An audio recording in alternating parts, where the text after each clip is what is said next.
março de 1211. Era filho de Dom Afonso Henriques e de Dona Mafalda de Saboia. Subiu ao trono em dezembro de 1185, muito embora tenha começado a governar o reino, primeiro junto do seu pai e depois praticamente sozinho desde 1170. Chamaram-lhe o povoador pelo extraordinário empenho que pôs no povoamento e arroteamento da terra portuguesa. Terra portuguesa que alargou primeiro até Silves e depois, durante a grande invasão do Almanzor, como vamos ver, teve que recuar a fronteira até a linha do Tejo. Foi um homem de grande dedicação à terra portuguesa. Covilhã, Gouveia, Guarda, quantas terras que hoje nos são absolutamente familiares, nasceram do seu gênero. E nasceram também da necessidade que teve de defender como uma linha de fronteira, entregue às ordens militares, a terra sagrada que herdara de seu pai. Foi um romântico, no fundo, um cavaleiro de lenda, um cavaleiro quase diria como os romances de cavalaria da Tábua Redonda. Compôs A Eu Coitada, a primeira canção de amigo, talvez, que se conhece, e teve uma paixão na vida muito grande pela ribeirinha, Dona Maria Pais Ribeiro, com quem viveu um romance maravilhoso depois de ter enviuvado de Dona Dulce de Aragão.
Quando, em 9 de dezembro de 1185, 3 dias depois da morte de seu pai, Dom Sancho I fez a sua entrada solene em Coimbra, como segundo rei de Portugal, há já bem 14 anos que ele governava de facto o reino. Isto porque a incapacidade em que tinha ficado Dom Afonso Henriques depois do desastre de Badajoz, a muita idade que já tinha, os achaques que o levavam tantas vezes às Caldas de Lafões, tinham forçado a que Dom Sancho tomasse conta das rédeas da governação. De qualquer forma, quando desde muito novo Dom Afonso Henriques o fez participar na administração do reino, seguia uma linha muito comum nas monarquias peninsulares de então e que vinha numa tradição desde as monarquias asturianas e leonesa, de dar ao sucessor do rei a força e o prestígio àquém e além fronteiras, para que depois fosse mais facilmente aceitado por súbditos e por vizinhos. Não só estes aspectos pesavam na balança para as decisões reais de Dom Afonso Henriques, mas também o próprio teor da Bula Manifestis Probatum, de 23 de maio de 1179, em que expressamente estava definido que se reconhecia a realeza de Dom Afonso Henriques, confirmava-se a realeza de Dom Afonso Henriques, a ele e aos seus sucessores, e com a confirmação dessa dignidade real, a posse de todas as terras conquistadas ao infiel. Assim, Dom Sancho assumia a realeza de um Estado que estava ainda numa fase de consolidação. Havia mais de meio século que Portugal tinha em Zamora ganho formalmente a sua independência. Eu digo formalmente porque foi quando realmente no panorama peninsular o rei de Portugal foi reconhecido como igual aos demais. E as estruturas em que assentava o governo, essas estavam perfeitamente definidas. O rei consubstanciava o Estado. O Estado ganhava em solidariedade, em espírito de independência, até, eu quase que diria, num espírito quase de uma nacionalidade nascente, em que aqueles que habitavam aquém da fronteira começavam a sentir que além da fronteira estava o estrangeiro. Além da fronteira não pertencia à Grei. A Grei era aquém da fronteira. Começavam, portanto, a criar-se aquelas raízes que são intimamente ligadas à própria natureza do Estado. Sobre este Estado e em toda a sua extensão, a autoridade real que o rei consubstanciava transmitia-se através dos ricos homens, através dos senhores comarcãos e através dos condes fronteiros, aqueles que controlavam, dominavam nas fronteiras. Apoiando o rei, havia duas instituições. Uma, a Cura Régia, onde se juntavam os magnates, os grandes do reino e toda aquele conjunto de funcionários seculares ou eclesiásticos que diretamente serviam o rei. Depois tinha ele uma espécie de um conselho, um conselho real, que era constituído pelo alferes-mor, que comandava o exército no caso do rei não estar presente, por um mordomo-mor, que era, esse mordomo-mor era a principal figura deste conselho, por um vedor da Casa Real e pelo chanceler. O chanceler que era o guarda dos selos e o notário. E é curioso que, quer no reinado de Dom Afonso Henriques, quer no de Dom Sancho I, quer depois, mas nestes dois, o chanceler teve um peso tremendo nas decisões do rei. Era quase que uma eminência parda, um conselheiro que indicava os caminhos da política, como foi o caso de Mestre Alberto e do grande chanceler Julião. Bom, esta era a organização de um Estado que, de uma forma incipiente no primeiro reinado, se tinha ido cada vez mais agarrando à terra que ia conquistando.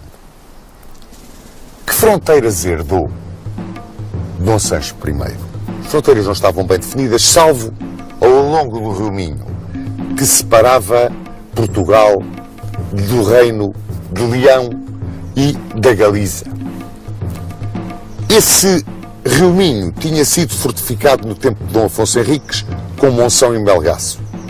Era agora a vez de Dom Sancho I criar e povoar Valença do Minho. E a fronteira corria no Rio Minho mais ou menos como corre hoje.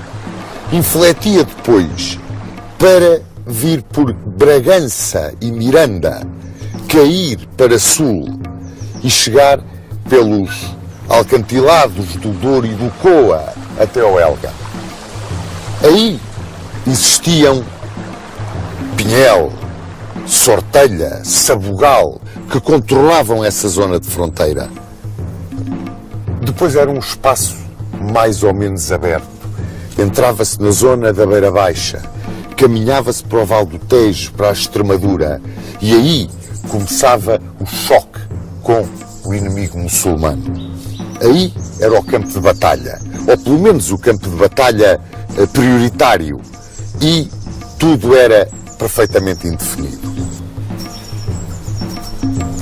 A fronteira com o muçulmano era uma primeira prioridade de defesa, mas a fronteira com o leonês também era, e esta também não era bem definida. Se nós formos ver como era a fronteira com o leonês, era constituída por uma série de castelos, separados uns dos outros a uma certa distância. Depois, entre Portugal e Leão, havia uma terra de ninguém. E do outro lado, controlado, comandados pelos tenentes, pelos governadores dos castelos que defendiam a soberania leonesa, estendia-se também a linha de castelos de Leão. As populações de um lado e do outro, que se tinham mantido em paz, unidas, durante o tempo do Imperador das Espanhas, agora, com a independência de Portugal, com o Reino de Leão, degladiavam-se, batiam-se frequentemente, mesmo quando os seus soberanos estavam em paz. Dentro deste mosaico que vos indiquei, Dom Sancho aproveitou aquele período que desde a sua ascensão ao trono até 1189, quando foi a tomadia de Silves, foi um período de paz, aqueles 4 anos de paz relativa, porque teve uns atritos sempre com o rei de Leão, Afonso IX. Mas o período de paz relativa foi empregue por Dom Sancho no início da sua magnífica obra de povoamento. Apenas tinha sido delineada no tempo de Dom Afonso Henriques, não havia estruturas, o reino não estava solidamente agarrado ao chão. Então, ele recorreu para fazer esse povoamento aos grêmios municipais. Criou os concelhos. E criou concelhos que iam acompanhados sempre pela respectiva carta de foral, que criava muitas vezes o concelho e que era como que um regulamento de obrigações e de regalias dos seus moradores. Conseguia, ao criar estes concelhos, começar a atrair a população que vinha das zonas mais povoadas para as menos povoadas, vindo ocupar estes concelhos que tinham várias características. Havia uns que eram os concelhos mais próximos das fronteiras em guerra, onde os seus habitantes gozavam de grandes regalias e tinham grandes isenções. Depois, aqueles mais para o interior, mais antigos, onde já estava mais cimentada a nacionalidade, aí havia, por assim dizer, terras que pertenciam mais ao senhorio régio, ao senhorio dos grandes senhores, ao senhorio do clero. E aí as condições não eram tão boas. Havia também, e isto a título quase de explicação da formação da sociedade portuguesa, sai um bocadinho do âmbito de onde nós queremos bater, mas dando uma ideia de como ela era formada, já não era propriamente, embora com o clero, a nobreza e o povo e o rei no topo, a parte popular já não era tão estratificada. A existência dos homens livres, pela própria natureza da formação de Portugal, a existência dos homens livres, dos semiservos, era mais diluída. O homem livre, aquilo que se chamava o vilão, até por questões de defesa, era mais abrangente. Muito embora, pois, os escravos mouros existiam, claro. Mas estes homens livres que trabalhavam na terra dos senhores e eram pagos ou com uma parte substancial do seu trabalho, do trabalho que dedicavam à terra, eram pagos com parte desse trabalho, eram os tais enfiteutas, ou então recebiam em dinheiro o seu trabalho, eram os assalariados, recebiam o seu soldo. Estes homens constituíam grande parte da força militar do reino. Curiosamente, o estabelecimento do povoamento do reino por Dom Sancho permitiu que em Portugal aqueles que trabalhavam a terra eram aqueles que a defendiam. O bendito chão sagrado da pátria era arroteado pelos mesmos que o defendiam.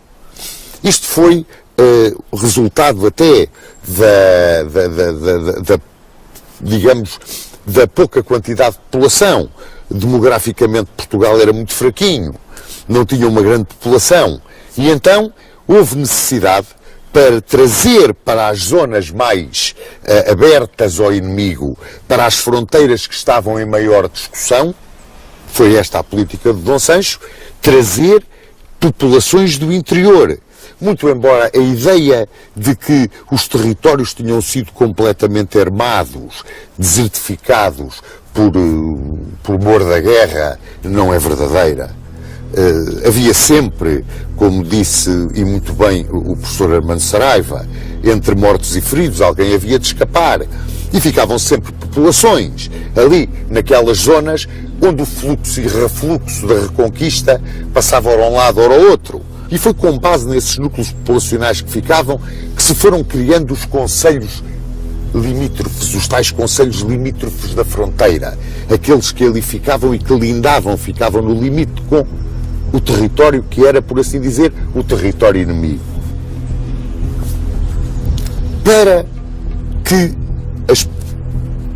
a população que vinha para arrotear a terra, para ali se colocar, quantas e quantas vezes chamada de origens de presos libertos, de servos a quem era dada a liberdade, que vinham, era uma velha tradição das monarquias cristãs da Reconquista, que vinham ocupar, afinal de contas, os concelhos que estavam em zonas mais perigosas. Havia que lhes dar uma defesa. Bem, essa defesa assentava fundamentalmente nas ordens militares. As ordens militares, ao contrário das mesnadas dos senhores e até das milícias dos concelhos, e eu refiro as mesnadas dos senhores e as milícias dos concelhos porque eram dois dos elementos da hoste real, eram de difícil mobilização.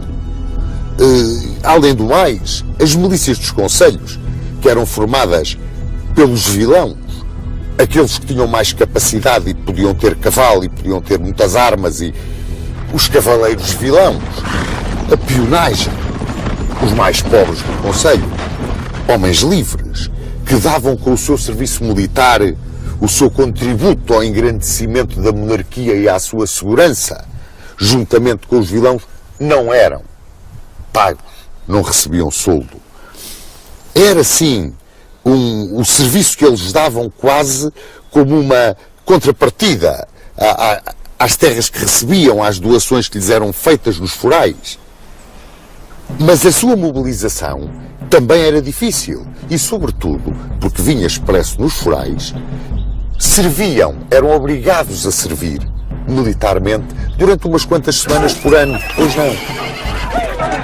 De maneira que as ordens militares, que eram uma milícia permanente, sujeita a uma disciplina férrea, sempre disponível, eram a grande força de que o rei podia socorrer-se naquele momento do choque com o inimigo ou na segurança daqueles que lhe trabalhavam e faziam prosperar a terra. Porque quanto mais prosperava a terra, mais pessoas para lá vinham, para esses concelhos. E quanto mais pessoas vinham para esses concelhos, maior era a sua milícia. Se maior era a sua milícia, maior era a defesa. E o país deixava de ter a população concentrada naquilo que era o velho Portugal imediatamente saído do condado e começava-se a espreiar pelo novo Portugal que se ia conquistando. As ordens militares a que Dom Sancho recorreu foram, primeiro do que tudo e do que todas, a Ordem do Templo. A Ordem do Templo, sediada já então aqui em Tomar, tinha recebido inúmeras doações. Doações que a obrigavam a agarrar-se à terra com as suas milícias, apoiar as populações que aqui estavam, defendê-las, ajudá-las no arroteamento da terra e vigiar. Eram uns fronteiros que apoiavam o trabalho. Estes templários receberam várias doações, como vos disse, pois Zézer e Daná Velha, Tomar, Almorol, Ega. Eram uma milícia com um espírito muito especial e um carisma muito especial, como vamos ver dentro em pouco. Outra das milícias que Dom Sancho I muito acarinhou foi a de Santiago de Espada. Os espatários de Santiago para aqui vieram em 1170 para Portugal. A esses dou-lhes Palmela, dou-lhes Almada, a Arruda. Outra das milícias, a milícia de Calatrava. A milícia de Calatrava, que um dia havia de ser a Ordem da Viz. Receberam de Dom Afonso Henriques Évora e Dom Sancho I deu-lhes Jurumanha, dava-lhes o serem os fronteiros do Alentejo. Mas também lhes deu terras em Mafra, em Santarém, em Lisboa. A mais velha de todas as ordens militares, a mais antiga, era a Ordem de São João do Hospital. Os hospitalários, aquela que com o andar do tempo foi a Ordem de Malta. Esses receberam terras no concelho de Mação e terras onde fizeram o castelo de Belver. Eram uma ordem que tinha também, como depois vamos ver, um espírito muito especial, um carisma muito especial. Temos assim, com base nas ordens militares, nos grêmios concelhios, no incremento do município, nos braços que trabalhavam a terra e que defendiam a grei, Dom Sancho conseguiu agarrar as raízes que serviram para que crescesse a árvore da nacionalidade portuguesa. Foi grande a obra de Dom Sancho. Foi verdadeiramente extraordinária e devemos-lhe muito da identificação que o povo português sempre teve com a sua terra. E mais, a grande união que houve entre a instituição municipal e a coroa. Essa grande união entre a instituição municipal e a coroa, que permitiu à coroa, com base no povo, controlar e estar sempre por cima, ou quase sempre na história de Portugal, do clero e da nobreza, foi um elemento fundamental para a identificação e a manutenção da independência nacional.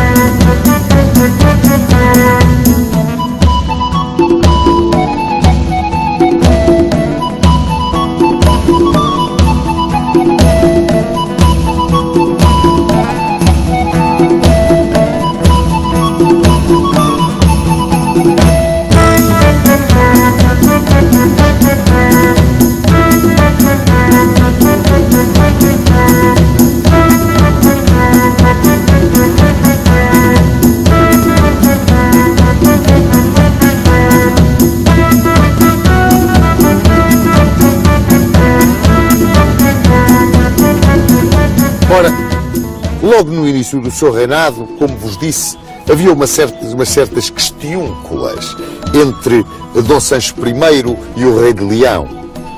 Este rei de Leão era Afonso IX, que acabou por ser genro de Dom Sancho I, ao casar com a infanta Dona Teresa. Dom Sancho I era casado, como muito bem se lembram, casou em 1174, com Dona Dulce de Aragão.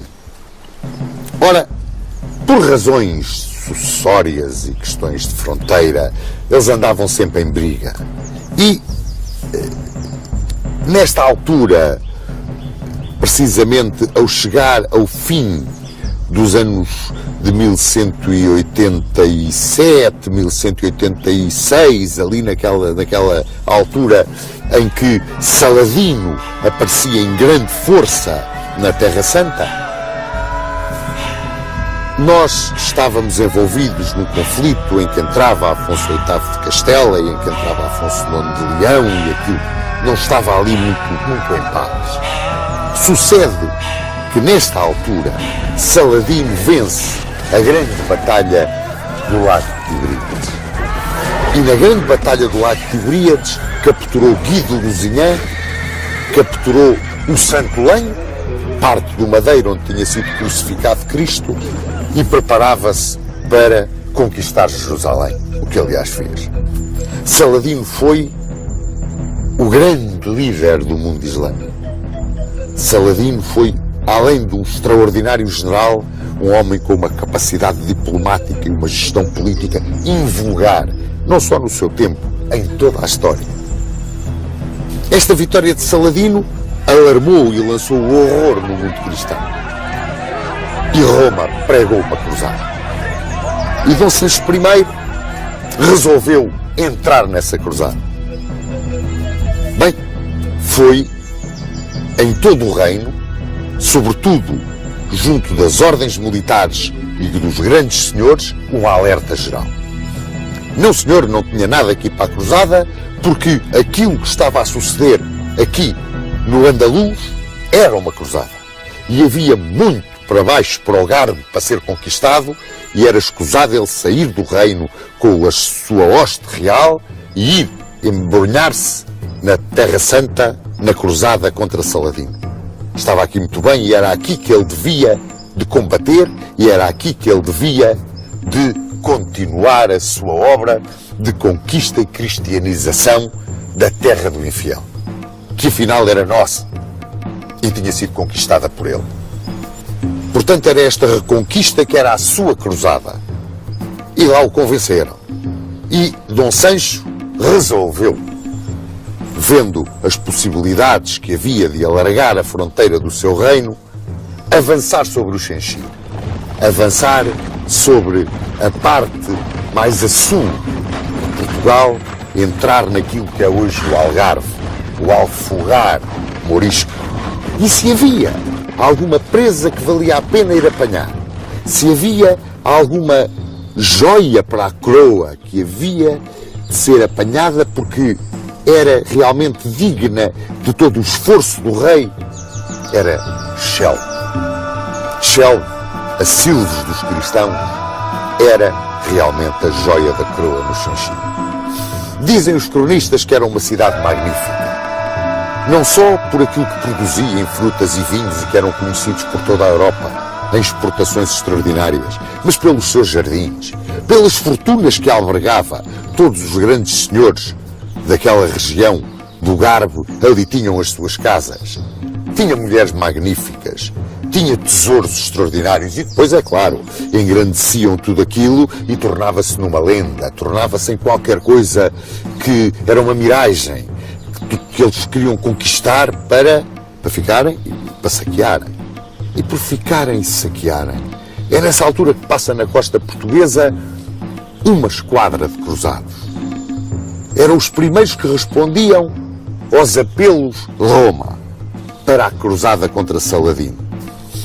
Eram dinamarqueses, alemães, belgas, vinham comandados por Knut da Dinamarca, por Ludwig da Turíngia e, se não me engano, pelo Conde de Brenne. Eram os seus três comandantes. Convenceu-os Dom Sancho a tomarem Silves com ele. E eles aceitaram. Estávamos no verão de 1189 e avançou-se sobre o Algarve. Silves era protegido por Alvor, Lagos, Portimão. Aliás, foi para Alvor que as populações, logo que se começou a desenhar o avanço das forças cristãs, se foram refugiar. As populações dos campos não cabiam todas dentro de Silves. Portimão foi a primeira a ser atacada e caiu sem grande resistência. Abria-se o Xenchir. Chegava-se a um trato. Como é que ia ser a distribuição da presa? E aquilo que os homens do Norte queriam, pois era o saque. Era o saque indiscriminado. Então Sancho, pois, teve que aceitar que eles, sim senhor, pois saqueavam Silves depois de Silves cair. O problema estava em tomar Silves. Os cruzados traziam uma arma nova para bater os muros de Jerusalém, os muros das praças da Palestina. O ouriço era uma espécie de um guindaste com um vai e vem, bolas com bicos que batiam contra as paredes das fortalezas, contra os muros das fortalezas.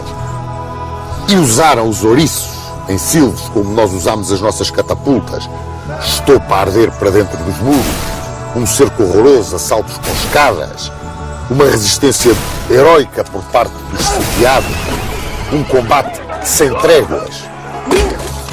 Quando um daqueles grandes senhores de Silves saiu para se render, disse que a situação dentro dos muros era desesperada, a sede era horrível. As descrições do que se passava dentro de Silves ainda hoje comovem. Disse também que a última defesa de Silves seria a coraça da cidadela. E isso deu um ânimo extraordinário aos cruzados, porque havia a possibilidade de virem forças da Andaluzia socorrer Silves, tal era a importância de Silves. Dom Sancho teve mesmo para abandonar o cerco, mas os cruzados é que não deixaram, eles queriam o saque. Começou-se na terrível guerra de Minas e contra Minas. Por baixo do chão, por baixo das muralhas, minava-se para encher aquilo com lenha e matérias inflamáveis e ver-se puxando fogo, caíam os muros. E foi o que sucedeu. Por brecha aberta na muralha, os cruzados entraram dentro de si e se renderam-se. Era o dia 3 de setembro de 1189. E esta data marca o início do saque da cidade. E foi de tal forma horroroso o saque da cidade que, mesmo correndo o risco de entrar em litígio com os seus aliados, Dom Sancho teve que pôr correr. Lá entregaram os cruzados a cidade ao rei português, o que foi um lenitivo para os pobres dos mouros, que estavam completamente desvairados, de pavor de verem as suas famílias trucidadas, as suas mulheres violadas. Uma coisa indescritível. E, curiosamente, várias praças algarvias foram-se entregando. E toda aquela linha de Sines, Faro, Albufeira, foi-se entregando ao rei português. E, de repente, quase todo o Algarve estava na sua mão. Sucede que, ao mesmo tempo que Dom Sancho avançava sobre Silves e travava o seu combate em Silves, Afonso VIII de Castela entrava no Andaluz e conquistava também várias praças. E isso foi um grito de alerta em Marrocos. Era então ali o emir Almansor, o Vitorioso, um dos grandes generais almohadas. E Almansor decidiu pregar a Guerra Santa e vir ao Andaluz. Desembarcou em Tarifa, dividiu o seu exército, parte para ir contra aquilo que era de Afonso VIII, parte para vir contra Portugal, entrega a parte para vir contra Portugal ao seu irmão Mohamed Yacoub, e ele entrou em Portugal.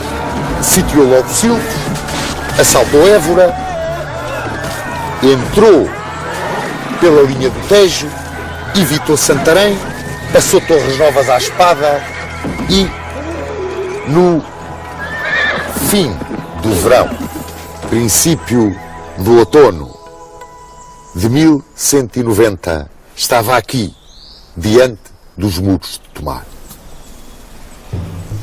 A ordem tinha vindo para aqui trazida pelo seu mestre, que era mestre nos Três Reinos, Gualdim Pais, em 1160. Gualdim Pais era um dos homens que Dom Afonso Henriques mais admirava.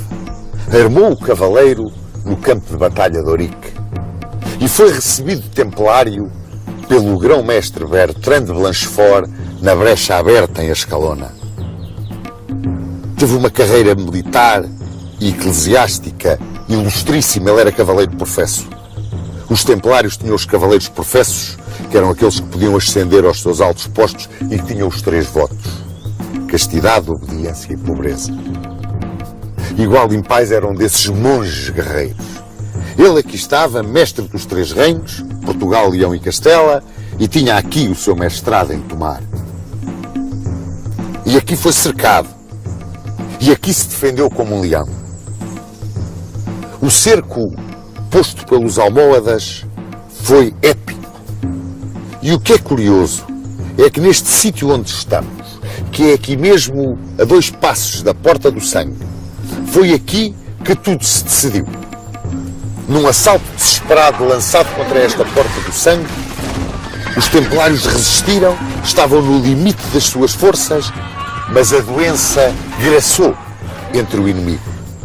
E eles foram obrigados a levantar o cerco e a retirar sobre Sevilha. Era a 11 de novembro de 1190 e nas lajes da charola, deitado no chão com os braços em cruz, o Albin Pais agradeceu a vitória. Foi a sua última grande vitória, morreu 5 anos depois. Ao mesmo tempo em que isto sucedia, outra esquadra de cruzados passa pela costa portuguesa e vai a Silves. Eram cruzados ingleses.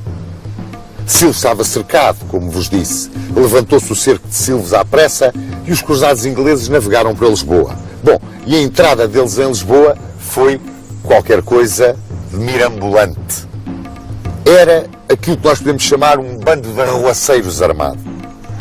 E tantas malfeitorias fizeram, tantos desacatos arranjaram, que entraram em guerra com a pacífica população lisboeta, ao ponto do próprio rei de Inglaterra verberar o comportamento dos seus vassalos e Dom Sancho I, capturando 600 deles armados, pôde exigir que abandonassem o território português.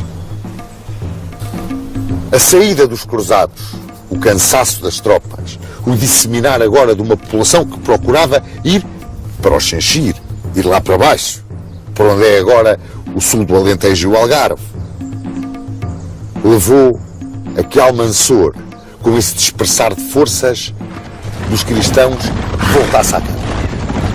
E então, Almansor o Vitorioso realiza aqui, no nosso território, a sua mais brilhante campanha. Apanhou tudo quanto era Garbo, tudo quanto era Alfagar e Alcácer. Chegou ao limite de Belata, a Estremadura e o Ribatejo. Ficou apenas Évora, em posse dos cavaleiros de Calatrava, solitária. Como se isto não bastasse a Dom Sancho, com a linha de fronteira recuada outra vez até o Tejo, entrou em litígio com a Igreja. O Papa Calixto III resolveu que o rei de Leão, Afonso IX, não podia ser casado com a infanta Dona Teresa de Portugal porque eram parentes muito próximos. Revoltaram-se os 2 monarcas, mas o Papa não esteve com meias medidas. Ameaçou-os com o interdito, a excomunhão. Perante esta ameaça, o leonês rompeu o casamento. Ia Dom Sancho I entrar na segunda fase do seu reinado. E entrava nela com um reino ferido pelo gênio militar do Almansor. Ele, sem saber bem como é que ia ser o seu relacionamento com a Igreja, mas absolutamente decidido a continuar a sua obra de fortificação da fronteira e, sobretudo, de povoamento, de criação de riqueza do reino que tinha herdado e que, afinal de contas, também sonhava alargar.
o poder almohade no Garbe, Portugal recuava novamente para a sua linha de fronteira no Tejo.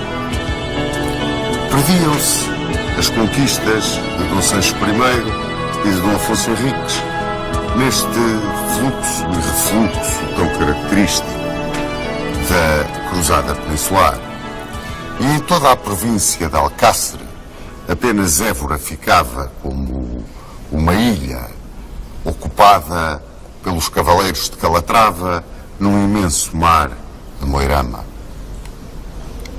O Garbe era uma das partes do Andaluz. O Andaluz era toda a península, como muito bem sabem, e estava dividido entre as províncias: o Alfagar, que é o Algarve, o Alcácer, que é o Alentejo, e Belata, que era a Extremadura e parte do Ribatejo. Ficava assim Dom Sancho I agarrado a essa linha do Tejo como fronteira que o separava da reconquista do Almanzor. E decidiu voltar-se para o interior do reino. Sabia bem Dom Sancho I que todas as conquistas conseguidas por seu pai e até por ele não tinham uma base sólida. Porque não havia um plano de apoio à conquista e ao povoamento e desenvolvimento que devia de acompanhar essa conquista para que a mesma não fosse frutífera. Todas as conquistas tiveram por base a fortuna militar, muitas vezes um auxílio estrangeiro, na maior parte das vezes a exploração atempada das dissensões que existiam, primeiro entre os almorávidas e depois entre os almohadas, que eram os grandes inimigos de Portugal. Assim, Dom Sancho resolveu planear a defesa e organização de Portugal, que não existia até então. A defesa resolveu apoiá-la no Tejo e entregá-la às ordens militares do Templo, Hospital, Santiago de Espada e Calatrava. Assim, fez várias doações. Aos Templários doou terras em Santarém e na Idenha.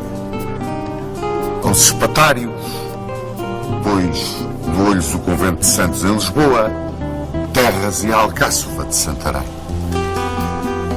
Aos Cavaleiros de Calatrava, Mafra.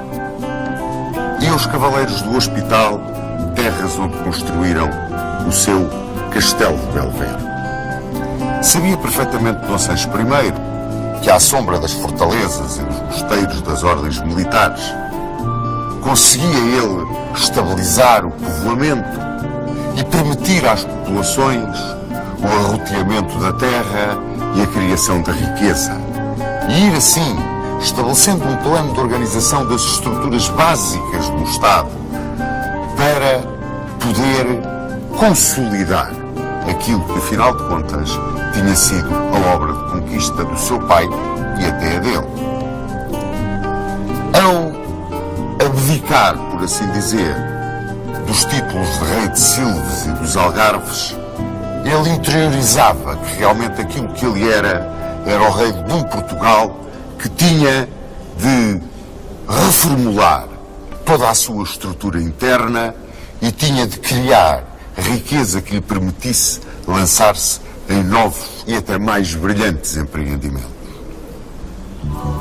Quando, depois de estabelecer essa cortina defensiva agarrada ao rio, se voltou para o interior do reino, tratou de reedificar castelos, como foi o caso do Castelo de Leiria, de construir outros castelos novos, de, em grandes manchas que estavam desertas, que não estavam devidamente arroteadas, de terras da Extremadura e da Beira Baixa, fixar colonos estrangeiros, a quem deu forais de povoação, para os agarrar à terra e dar nervo, consistência a esse polvilhar de vilas e aldeias os territórios que eram o Reino de Portugal.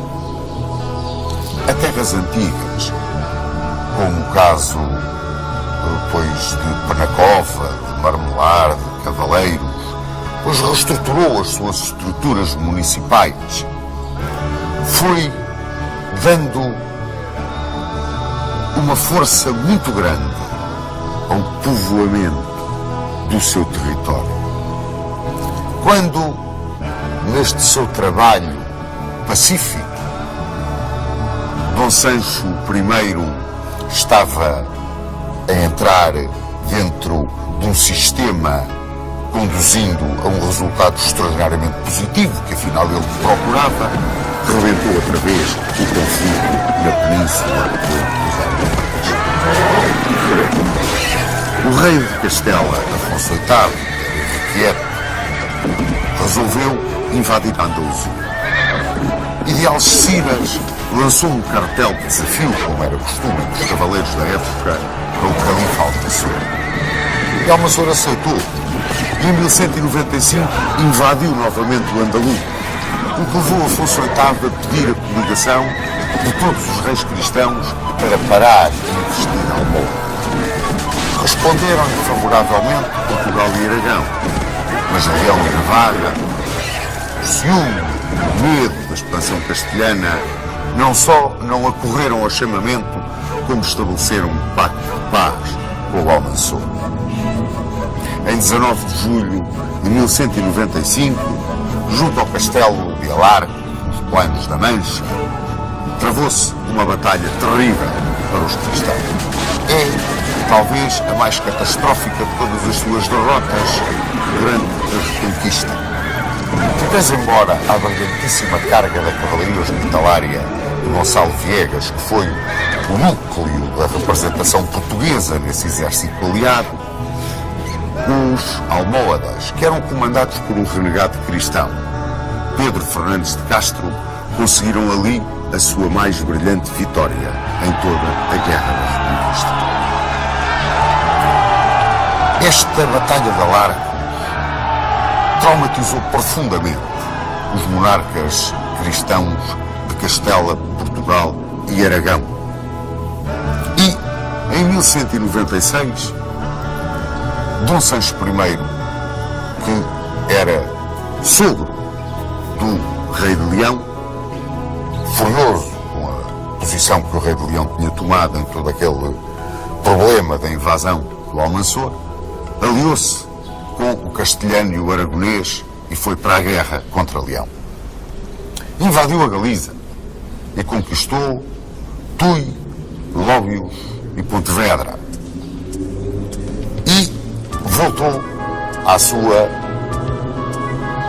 vida de povoador e organizador do reino. Continuou a doar terras à cavalaria das ordens militares, com a ajuda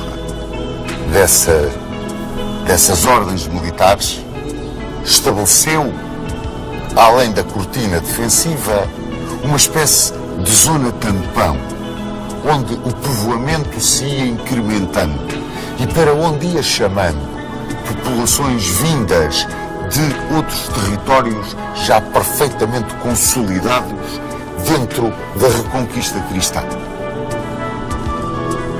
Em 1198, mais ou menos 1197, 1198, pensou em construir uma forte cidade na fronteira leonesa e nasceu a cidade da Guarda, para onde ele depois passou tudo quanto era organização religiosa e administrativa da Idenha para a Guarda.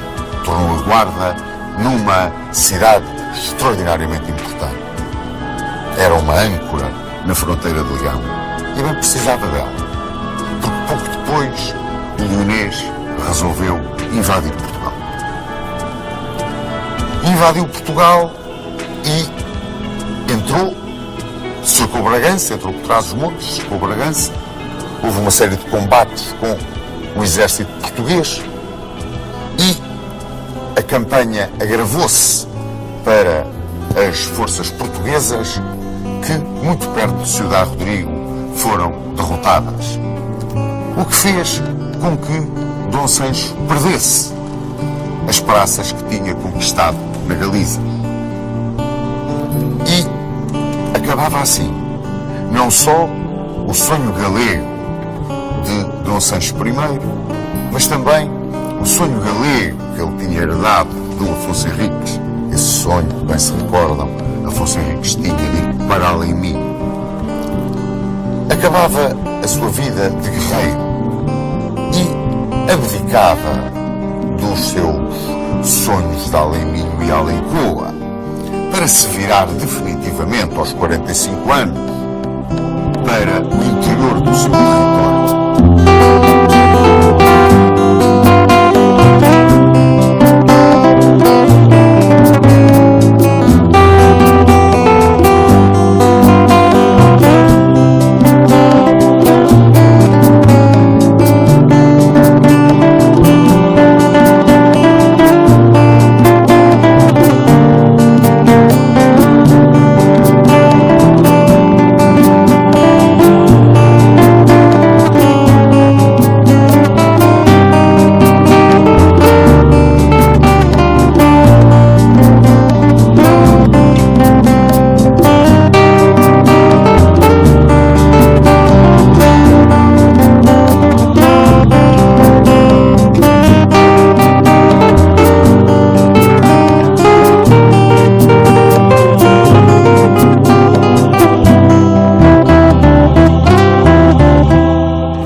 Os mouros iam abandonando de uma forma pacífica muitas terras no Alentejo. Eles tinham grandes dissensões internas, como bem se recorda, e iam avançando as ordens militares pelos territórios que eles iam desocupando e iam se instalando, e quando se instalavam as ordens militares, instalava-se a população, que à sua sombra queria progredir, desenvolver, arrotear, dar vida.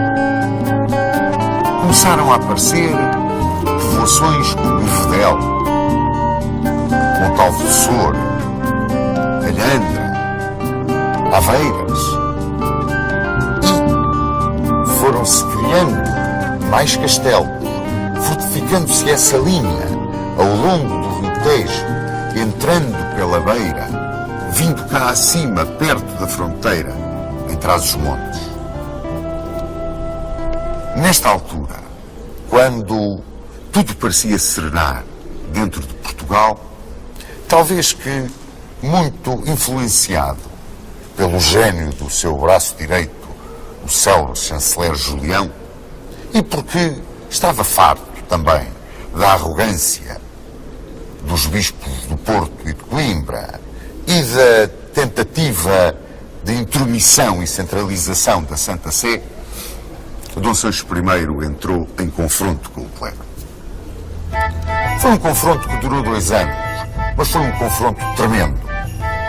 Ele tinha várias razões de queixa do bispo do Porto e do bispo de Coimbra, não só das suas prepotências, mas também não se quererem curvar perante a autoridade real. Não aceitavam a supremacia da autoridade real.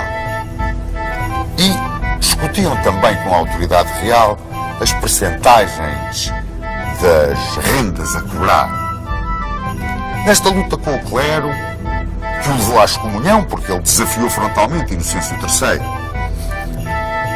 Dom Sancho teve o apoio do braço popular.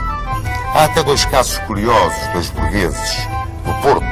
A um chamaram-lhe o feudo Tirou, porque influenciou, apoiou toda a ação do rei, que inclusivamente mandou tropas para prender o bispo do Porto e pôr-lhe um travão à sua prepotência, aos impostos que lançava, às rendas que cobrava. Fez o mesmo com o de Coimbra, mas o de Coimbra não era tão ativo como o do Porto. Também foi apoiado aqui por um burguês chamado João Alvo. Quer o feudo Tirou, quer João Alvo, foram excomungados igualmente.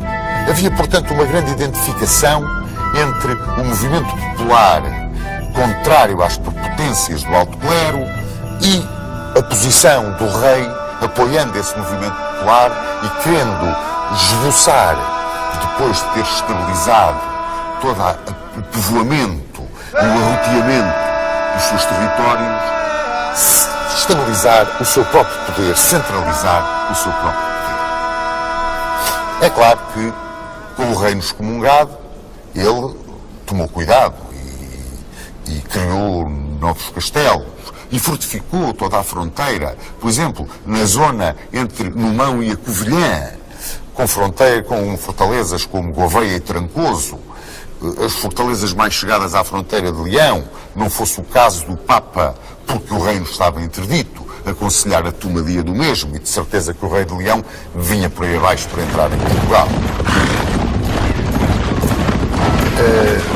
Neste momento do choque com o clero,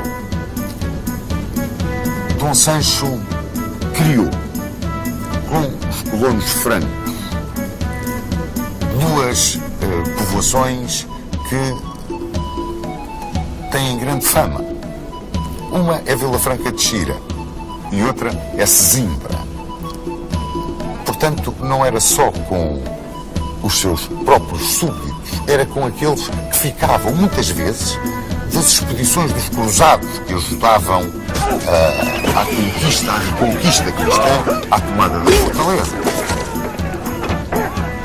Reparem, por falar disto, Dom Sancho estava de tal forma empenhado na sua missão pacífica de organizador, povoador e incrementador de um Portugal novo, que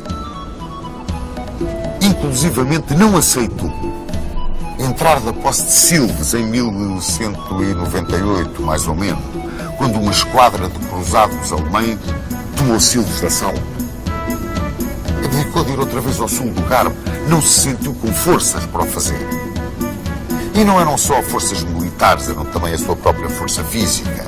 Isto por volta de 1208, 1209, Dom Sancho sentiu-se adoecer. E tal como seu pai procurou um refúgio e procurou um certo alívio dos seus sofrimentos nas Caldas de Lafões, e também se recolhia nos mosteiros, porque ele, estando de mal com Roma, queria estar de bem com a Igreja Portuguesa. Ele tinha aqui grandes amigos na Igreja Portuguesa. Um deles até se tinha zangado bastante, que era o Bispo de Coimbra. Mas quando se sentiu muito mal, chamou precisamente o Bispo de Coimbra e o Bispo da Guarda e o Bispo de Lamego para que fossem ter com ele, para, juntamente com o alto clero, ele traçar as suas últimas vontades, ao traçar das quais quis que estivesse presente o seu herdeiro e sucessor. Aí fraquejou. Aquele homem de uma fortaleza extraordinária, nos derradeiros momentos fraquejou. Não só com medo do além, que era uma coisa que naquela altura era muito mais marcante do que hoje, embora hoje também exista, mas quis-se pôr de bem com o clero. E, através de doações que fez, quer ao alto clero, quer à alta nobreza, sobretudo aos seus filhos, ele quis tranquilizar o seu espírito e morrer em paz com Deus. As doações que fez partiram o reino, enfraqueceram completamente o futuro herdeiro da coroa. Mas pior ainda, criaram como que um feudalismo contra o qual, o feudalismo do alto clero, ele tanto se tinha batido. O mais emblemático deste feudalismo, o mais emblemático destas doações, foi as doações que ele fez às suas filhas, às infantas. A Dona Teresa do Montemoro Velho e Esgueira, a Dona Sancha do Alenquer, a Dona Mafalda Aroca e Buarque aos seus filhos, os infantes Dom Pedro e Dom Fernando e o seu bastardo Martim Sanches. Ele doou muito dinheiro, muitos bens, muitas regalias. Foi como que um esvorar, afinal de contas, de toda a sua obra. Até de centralização, ele esvoreou-a. Fez um diluir do poder real, no que foi muito aplaudido pelo alto clero e pela alta nobreza. Deixava uma herança muito dura ao seu filho Dom Afonso, que iria reinar a seguir a ele. O seu filho Dom Afonso, que tão amigo era e tanto ouvia o chanceler Julião. Recolheu-se à Alcobaça, humilhou-se perante o bispo do Porto, ao ponto dos portuenses se voltarem a tornar vassalos do bispo do Porto, e preparou-se para morrer em paz com Deus e com a sua consciência, ao que sucedeu aqui em Coimbra, em fevereiro de 1211. Está sepultado neste mosteiro de Santa Cruz, ao lado de seu pai, o fundador do reino imortal, Dom Afonso Henriques. E este homem, que compôs música, poesia, que foi um extraordinário organizador, foi um revitalizador do seu domínio, foi um grande amigo do seu povo. Este homem, que era, no fundo, um romântico, ficou célebre depois de enviuvar de Dona Dulce de Aragão, a sua paixão pela Ribeirinha, e que soube construir as estruturas de base do Estado português, acabou por diluir o poder desse mesmo Estado e deixar ao seu filho um país consolidado, mas pobre. E, sobretudo, uma questão tremenda para resolver: a questão das infantas.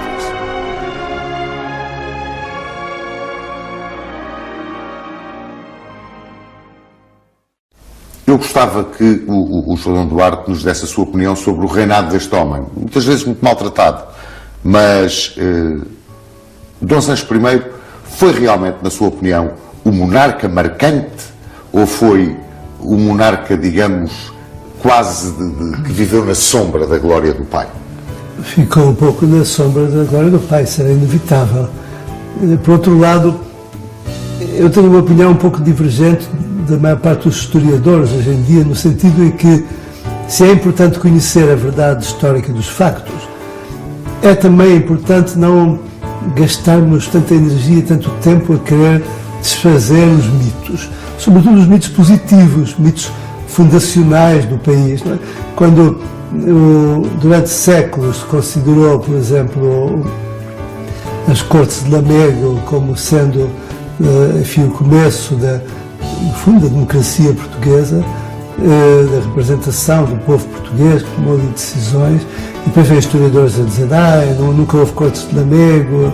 O que é que interessa? Quer dizer, interessa que, se nós acreditamos e baseamos o nosso comportamento futuro nelas, enfim, não se deve mexer nestes mitos históricos dos povos, não é?